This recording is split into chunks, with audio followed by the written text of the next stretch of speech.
Hey everyone, I'm Dan. I'm here with Fanatic Bike Co. and today I've gotten a few products together to check out for November's most exciting gear of the month. I brought in my very own RaceFace Next R crank set. This is the latest in a long line of Next cranks, starting way back in the year 2000 when they released their Next forged LP cranks. This was a forged alloy shell with a carbon insert inside it, all on a square taper design, a square taper bottom bracket if you remember those. The Next SL crank that was released not too long ago is the fourth generation of their carbon superlight cranks. This is the lightest crank on the market. It's designed for cross-country use, so maybe not some of the bigger hits that a lot of people are doing on their trail bikes in this day and age. Not really designed for casing jumps, doing big drops, stuff like that. They did see an opportunity to add something specifically for that usage in their lineup. Not quite a full-on DH crank like the 6C crank, but something sort of in the middle. So they did, for their Next R, take a lot of design cues from the 6C crank. Things like a beefier build than the Next SL. You see this tapered edge on the Next SL. That's not there on the Next R. A little bit more stout, a little more material. They also borrowed the aluminum pedal insert from the 6C crank that just has more sort of flanges on it, more surface area on which to wrap carbon around. It is quite a bit beefier there. Other things have stayed the same or similar. Their 30mm spindle. This one's actually a little bit beefier than the one used on the Next SL, not visibly, but slightly stronger. Things like their cinch direct mount chain rings. I run a narrow wide RaceFace round ring 32 tooth. We've got a couple other brands in-house like Absolute Black or 1UP Components. 1UP makes a switch ring where you only change the external part of the ring. Brian did a review that you should check out. They're a super cool product and is going to save you a lot of money when time comes to change your ring. Anyways, like I said, I've been running these cranks since August. I've been loving them. A little bit burlier option than the Next SL if you're building up something like a Reckoning. I don't know, maybe the Noli Warden, the Next SL, or excuse me, the Next R is going to be the way to go. Last thing, these cranks are handmade in Vancouver, Canada. Super cool, US sourced aluminum and carbon. That's not something that you're going to find from a lot of other carbon cranks on the market. Moving on to another carbon component, I've got the new line of Enve rims. This is the Enve M735. They've changed their nomenclature a little bit. They've kept the 7, which refers to about 70% of your riding focus is going to be on the downhills. You're still climbing to the top of the trail, but you're really staying pinned and aggressive on the downs. Now, Enve makes some of the most highly developed, highly researched product carbon rims on the market. Anytime you send in a cracked carbon rim, they're going to really analyze the rim, figure out what happened, why it happened, and take all that to their new designs, as we see here. They've sort of shortened the profile of the rim a little bit. They've done a different layup for each of the series, the M6, the M7, and the M9.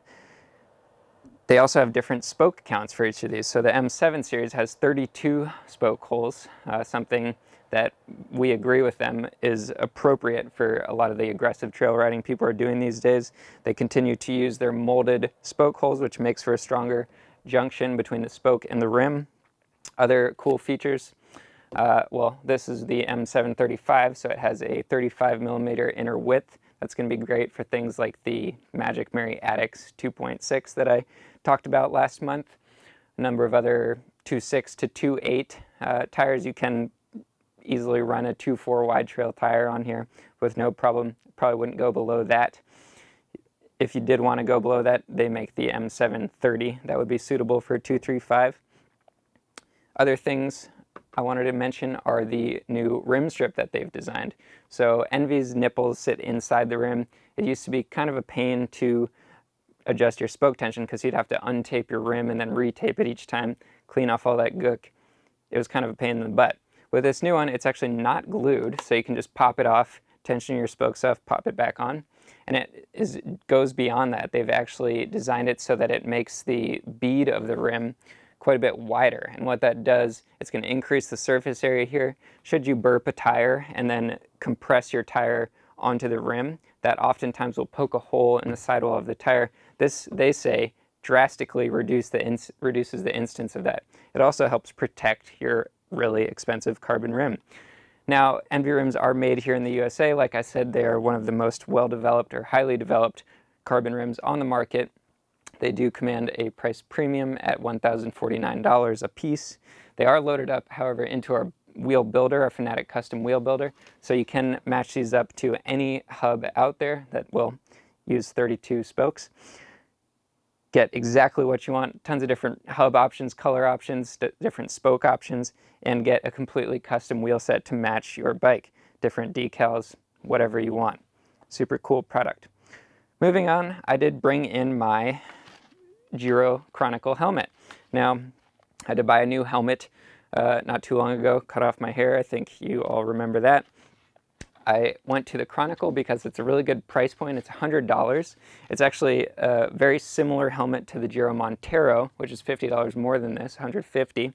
It just doesn't have all the same bells and whistles like a breakaway camera mount, a few other odds and ends that honestly I don't particularly care about. It passes the same safety certifications. It does have 16 vents that are going to keep my now dreadless head nice and cool. A really well-designed visor that also funnels air through the helmet. It's actually indexed, so it has these little notches that it sits in, and it's definitely not going to fall down on you while you're riding.